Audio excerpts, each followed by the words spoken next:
What if the greatest danger wasn't out there in the world, but hidden inside your own mind?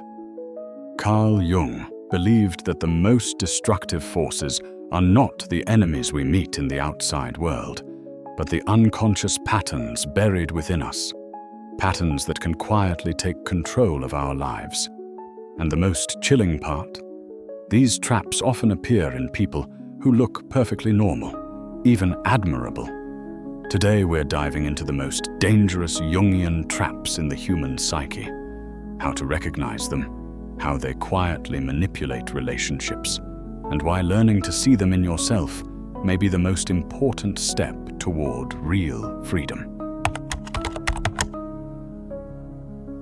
Jung coined the term shadow to describe everything about ourselves that we refuse to acknowledge. The anger we deny, the selfishness we bury, the envy we never admit, the impulses we consider unacceptable. All of it gets pushed down into the unconscious. But here's the dangerous truth. What we repress doesn't vanish. It waits. It collects energy like steam building up in a closed pipe, and eventually it finds a way to leak out. The most common way this happens is through projection. Instead of recognizing those traits in ourselves, we unconsciously see them in others. You've probably met someone who is always accusing others of dishonesty, manipulation, arrogance. Yet if you look closely, those very qualities live in them. That's projection at work. And here's the disturbing twist. The projector isn't lying. They really believe it. They're not making things up out of malice. To them, it's reality. They're not responding to who you are. They're responding to a distorted reflection of themselves that they've plastered onto you. Jung described projection as the most dangerous signal in human relationships because it blinds both people involved. The projector never sees the real person in front of them, and the recipient is caught in a psychological trap they cannot escape logically. You can present evidence, you can argue, you can defend yourself, but to the projector, none of it matters. Their unconscious has already decided who you are. Ancient wisdom saw this long before psychology had a name for it. In Buddhism, this was the darkened mirror, the flaws of the self reflecting outward as though they belonged to others. In Christianity, Jesus warned about the man who points to the speck in his brother's eye while ignoring the beam in his own. These metaphors are timeless because projection is timeless. It's how humans protect themselves from truths they can't yet bear to face. Think of the boss who humiliates employees for being lazy, yet behind closed doors, he procrastinates and avoids responsibility. Think of the parent who accuses their teenager of being selfish, yet lives in fear of their own unacknowledged neediness. These aren't small quirks. They are eruptions of the shadow, disguised as moral certainty. What makes projection so destructive is its conviction. The projector doesn't doubt. They don't think, maybe I'm wrong. They're certain. And that certainty is persuasive, to themselves and to others. Jung warned that whole communities can be pulled into collective projections, scapegoating individuals or groups who become stand-ins for denied darkness. Modern neuroscience confirms how real this distortion is. Our brains filter reality through existing beliefs. Once a projection is in place, every interaction gets interpreted as proof. If someone believes you're manipulative, even your kindness will be twisted as strategic. If they believe you're arrogant, your humility will be reframed as fake. The danger isn't only for the victim. For the projector themselves, projection is a form of self-betrayal. Every time they exile a piece of themselves into the shadow, they lose wholeness. And the more energy is pushed into that unconscious prison, the more powerful and destructive the eventual eruption will be. Jung's collaborator Marie-Louise von Franz put it bluntly. Until you make the unconscious conscious, it will direct your life, and you will call it fate. Projection is one of the clearest ways this happens. If unchecked, it destroys relationships, corrodes trust, and leaves a person blind to the very patterns they most need to confront. The first trap of the psyche, then, is this. When you see too much darkness in others, you may actually be staring at your own reflection. If projection is the shadow turned outward, then ego inflation is the shadow's opposite twin, the self turned into something larger than life. Jung warned that one of the most dangerous conditions of the human psyche is what he called psychic inflation, when the ordinary human ego identifies itself with something archetypal, something far beyond its natural size. Instead of being a small, fallible person, the inflated ego imagines itself as a savior, a prophet, or a direct representative of truth itself. And the frightening part? From the outside, this rarely looks like arrogance. It can look like conviction. It can look like moral certainty. It can look like leadership. Think of the spiritual teacher who never questions themselves, who speaks not as if they are offering one perspective, but as if their words are universal law. Think of the political leader who stops listening to criticism, convinced that their cause is divinely justified. Think of the friend who constantly tells others how they should live, but never pauses to consider their own blind spots. These are all forms of inflation. The ordinary ego fusing itself with archetypal energies that no single human can carry without distortion. Jung once said that inflation is not arrogance in the usual sense. It is much more dangerous because the inflated person genuinely believes they are not speaking for themselves at all. They see themselves as a vessel of universal truth, and that conviction radiates a kind of power that can be magnetic. History is filled with tragic examples. Leaders who appeared as visionaries but slipped into fanaticism. Movements that began with hope but ended in destruction. Jung studied these figures and saw a common thread. The ego had been swallowed by the archetype. Instead of serving the archetype with humility, they became possessed by it. Ancient traditions knew about this long before Jung gave it a name. Zen masters warned of Zen sickness, the delusion that one's enlightenment makes them superior. Sufi mystics spoke of the veil of light, the illusion of divine purity that blinds the seeker more dangerously than darkness ever could.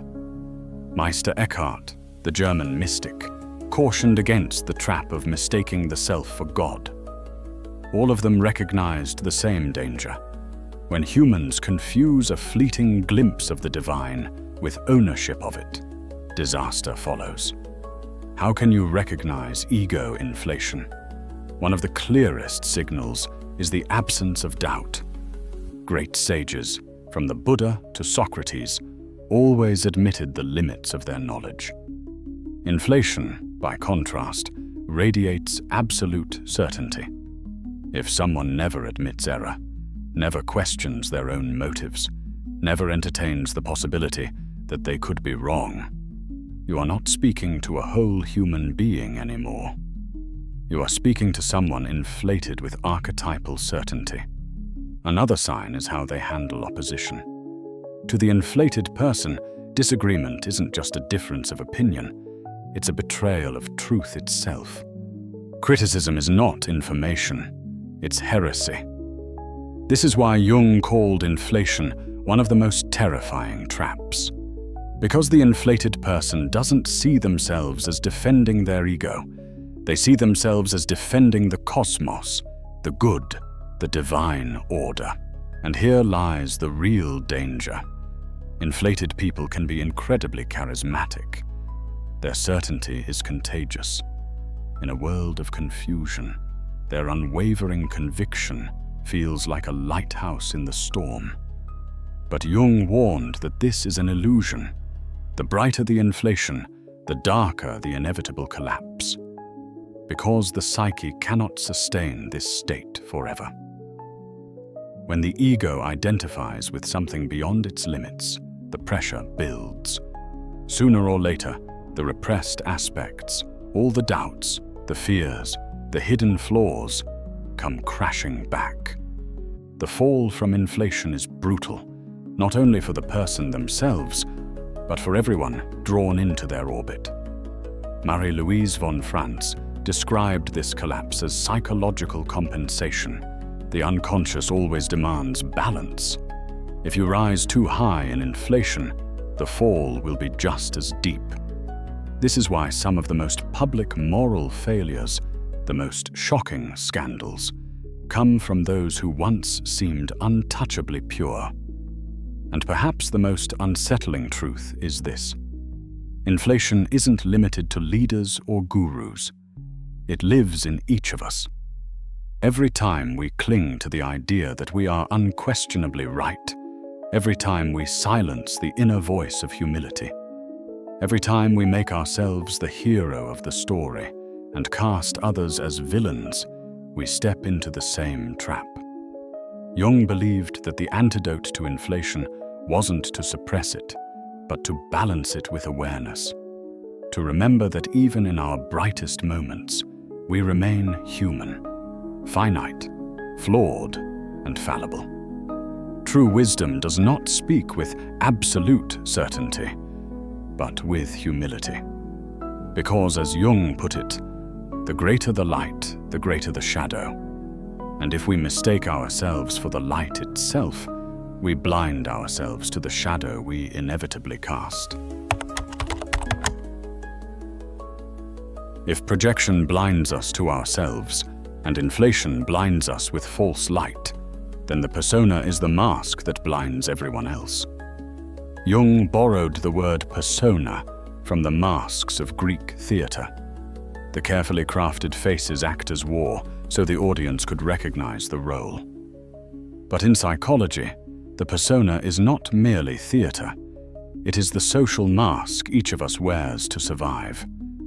From the beginning of life, we learn that not all of who we are is welcome. Children discover quickly that some feelings earn love while others earn punishment. So without realizing it, we start constructing a mask. A polite smile instead of raw anger. A confident facade instead of trembling fear. A flawless exterior instead of the messy contradictions that make us human. And here is the paradox. The persona is necessary. Without some form of social mask, no one could function in society. We cannot reveal our entire unconscious to strangers at work or to neighbors at the grocery store. The mask is a kind of armor, a filter that allows us to interact smoothly with the world. Jung even argued that a well-developed persona is essential for navigating life. But the trap appears when we forget the mask is a mask. When the persona becomes not a tool, but an identity. This is when someone appears too perfect. Their behavior is always correct. Their tone is always appropriate. They never seem to slip, never reveal vulnerability, never show the raw edges of real humanity. At first glance, such people seem admirable, disciplined, charming, socially adept. But Jung warned that total identification with the persona is one of the most dangerous states a person can reach. Why? Because behind the polished surface, the real self is being suffocated.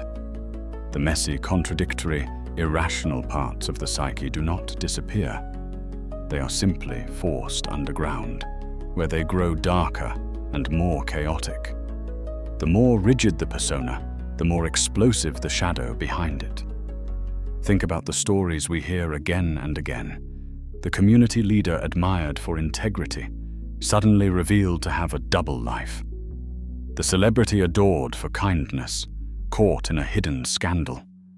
The family member who always seemed perfect until one day they erupted in rage or collapsed under the weight of hidden pain. These aren't accidents. They are the consequence of living entirely in the persona while neglecting the inner self. Ancient wisdom saw this long before modern psychology.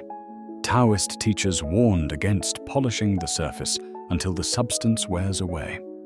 Zen Buddhism spoke of the original face, the authentic self that exists before social conditioning. Even the Christian tradition offered the metaphor of whitewashed tombs, beautiful on the outside, but hiding rot within. Jung's contribution was to show how universal this mask is, and how dangerous it becomes when mistaken for the whole self. How do you recognize persona entrapment? Strangely, your body often knows before your mind does. Neuroscience has discovered that mirror neurons detect subtle mismatches between words, expressions, and emotions. When someone's social mask is divorced from their inner reality, you feel it. The conversation feels oddly hollow, as if something important is missing. Their gestures are right, but too right, polished without spontaneity. Their eyes smile, but something behind them feels absent. You walk away with a strange unease, unable to say why. Jungian analyst James Hollis observed that excessive perfection in social adaptation often signals emptiness in inner life.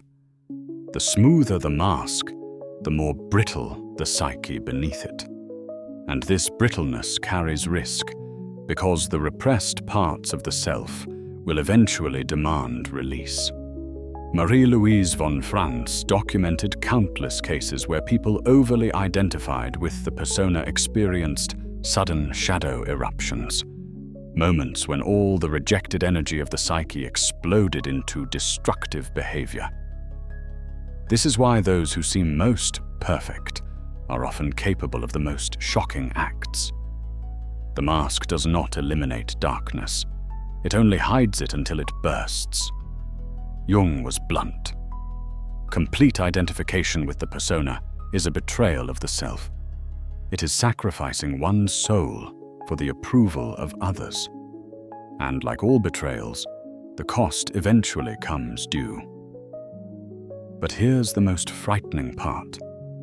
When someone has lived too long in the persona, they may forget entirely who they are without it. Ask them to remove the mask, and there may be nothing underneath but emptiness. The self has been neglected for so long that only the role remains. This is why Jung emphasized the need to consciously relate to the persona, not to destroy it, because we all need masks to survive, but to remember its limits, to know that you are not your role. You are not your social image. You are not the perfect face you show the world.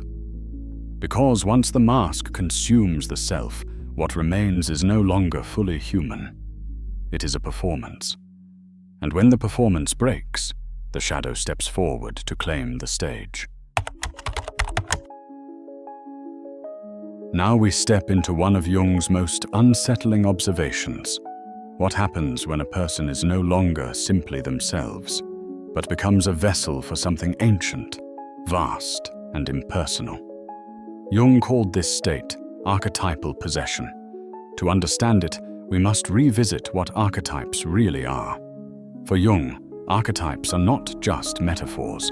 They are living patterns in the collective unconscious, primordial forces that shape human imagination, myth, and behavior. The mother, the hero, the trickster, the destroyer, the savior.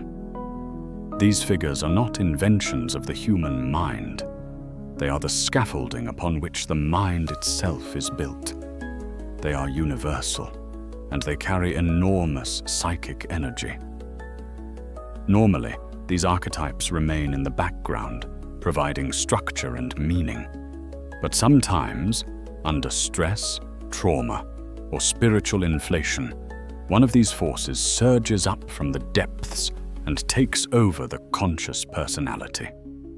Jung described it as if the individual ego, the ordinary I, is drowned out by a tidal wave of transpersonal energy. What remains is no longer just a person, but an archetype wearing human skin. Think about what this looks like.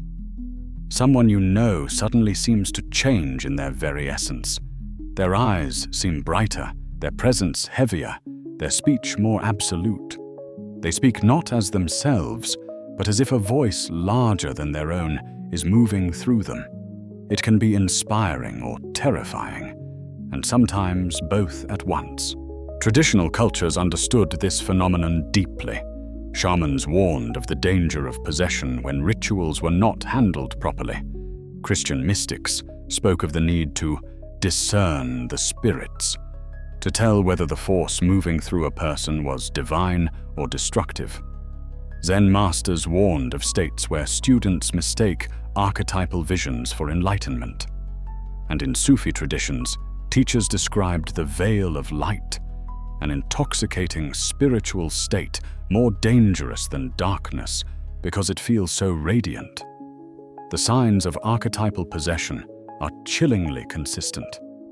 The first is rigidity. A possessed person no longer shifts, doubts, or reflects like a normal human being. They become one-dimensional. They embody one role to the exclusion of all else. They are the eternal victim, the divine savior, the righteous judge. They speak with absolute conviction, immune to contradiction, because in their mind, they are no longer speaking as I, but as truth itself. The second sign is intensity. Jung observed that archetypal possession often carries a strange glow in the eyes, an almost superhuman energy that can captivate others. History is filled with leaders, prophets, and revolutionaries who radiated this archetypal charge, and who gathered masses of followers precisely because of it. Charisma, Jung warned, is often nothing more than possession. And here lies the danger. Archetypes are not good or bad. They are primal patterns that contain both light and shadow. The savior archetype holds compassion, but also fanaticism. The judge archetype holds justice, but also cruelty. The warrior archetype holds courage, but also destruction. When someone is overtaken by an archetype, they lose the ability to choose between its aspects. They become a mouthpiece for its extremes. Jung recorded patients who, in states of possession, committed acts completely at odds with their conscious values, then later rationalized or even forgot them. He saw how people could become swept into roles that consumed them. The mother who cannot stop smothering, the reformer who turns tyrant, the preacher who becomes drunk on power. Modern neuroscience has confirmed aspects of this. In possession-like states, brain scans show that regions tied to personal identity and self-reflection quiet down, while regions tied to emotion and transcendence flare up. The sense of I dissolves, replaced by the sense of being an instrument of something larger. In religious ritual, this can be transformative. In daily life, it can be catastrophic. How do you recognize archetypal possession in someone close to you? Pay attention to their lack of flexibility. Do they only ever see themselves as one thing? Do they speak with absolute certainty, as though they are not offering an opinion but declaring cosmic law?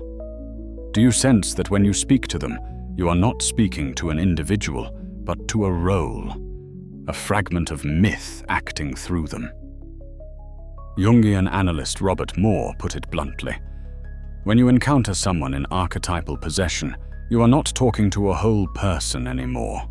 You are talking to a fragment. And fragments, when they control the whole, are dangerous.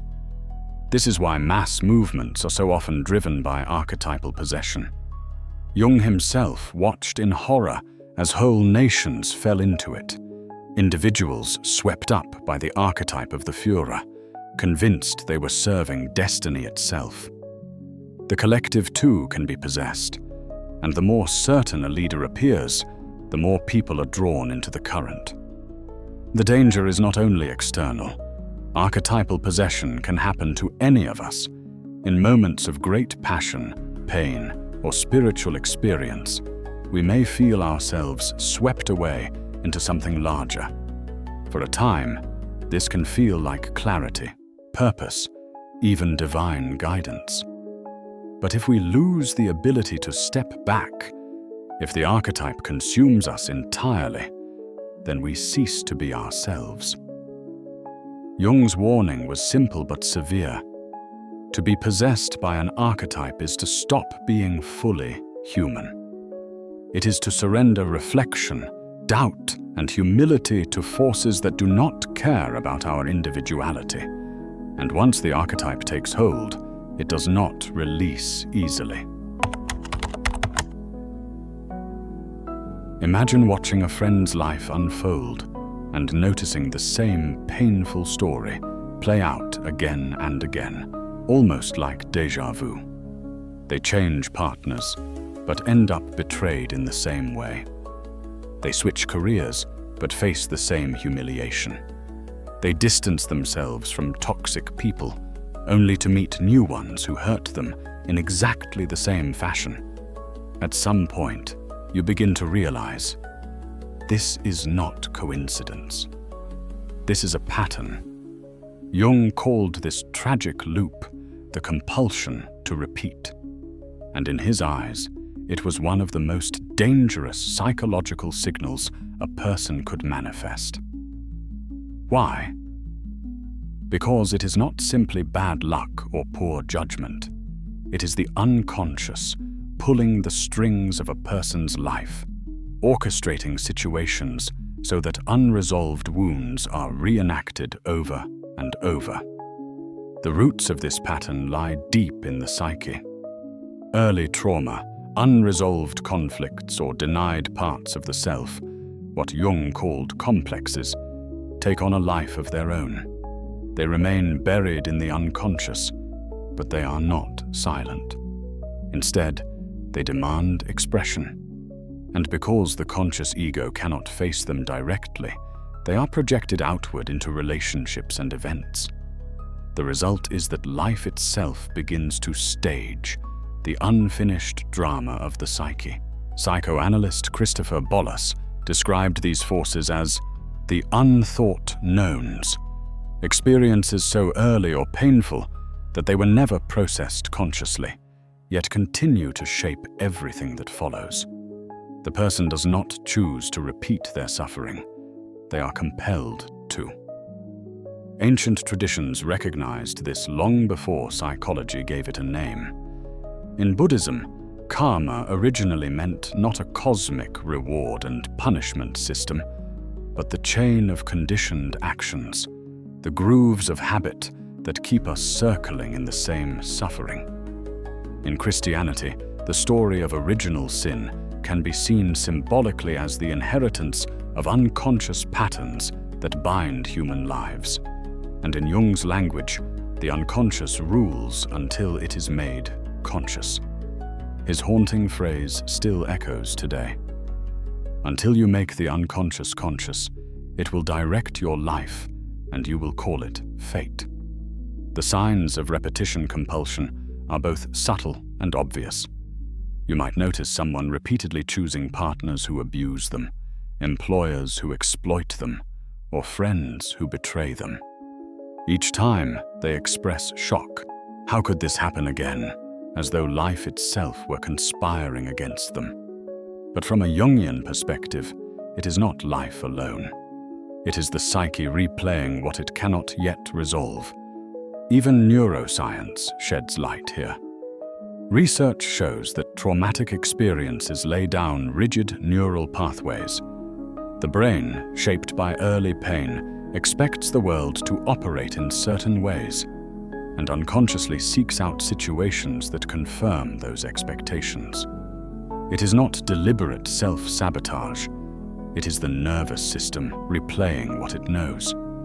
The more unconscious the wound, the more magnetic its repetition. The danger for those around someone trapped in this cycle is just as real. Jungian analysts like Donald Kalsched have shown how unprocessed trauma actively seeks to recruit others into the drama. You might suddenly find yourself cast as the betrayer, the savior, the enemy, roles that do not truly belong to you, but are demanded by the other person's unconscious narrative. Without realizing it, you become an actor in their tragedy. Jung observed that the more unconscious the pattern, the more it can even appear externally as synchronicity. Strange coincidences that keep steering a person back into the same kind of pain. He called this negative synchronicity, when the unconscious seems to bend fate itself to repeat unresolved conflicts. And here lies the critical point. The compulsion to repeat will not end on its own. Left unchecked, it deepens. The grooves become deeper, the repetitions more destructive. Unless the person turns inward and begins the work of integration, they will continue to walk in circles, mistaking repetition for destiny. But Jung also offered hope. The antidote to repetition compulsion is not to flee from the patterns, nor to moralize them away, but to bring them into consciousness, to face the shadow directly, to name the denied impulses, and to accept the painful truths of our own psyche. This process, what Jung called individuation, is the turning point. When someone begins this work, the signs are unmistakable. They no longer cast themselves as perpetual victims of fate. They begin to notice their own complicity, not with self-hatred, but with honesty. They develop humility because they can say, "Yes, I have darkness in me. Yes, I am capable of what I condemn in others." And paradoxically, this very admission weakens the unconscious grip. Instead of projecting, they integrate. Instead of repeating, they create. Jung often said he would rather be whole than good. This is the essence of transformation, to accept the full spectrum of one's humanity and to consciously weave it into life, rather than being unconsciously enslaved by it. So what is the most dangerous sign in a person, according to Jung? It is not rage, nor arrogance, nor even cruelty. It is the inability to see themselves, the blindness that forces them to project, inflate, mask, or repeat without end. And what is the antidote? The courage to look inward, to confront the shadow, and to live with the humility of knowing that the greatest danger and the greatest salvation both lie within.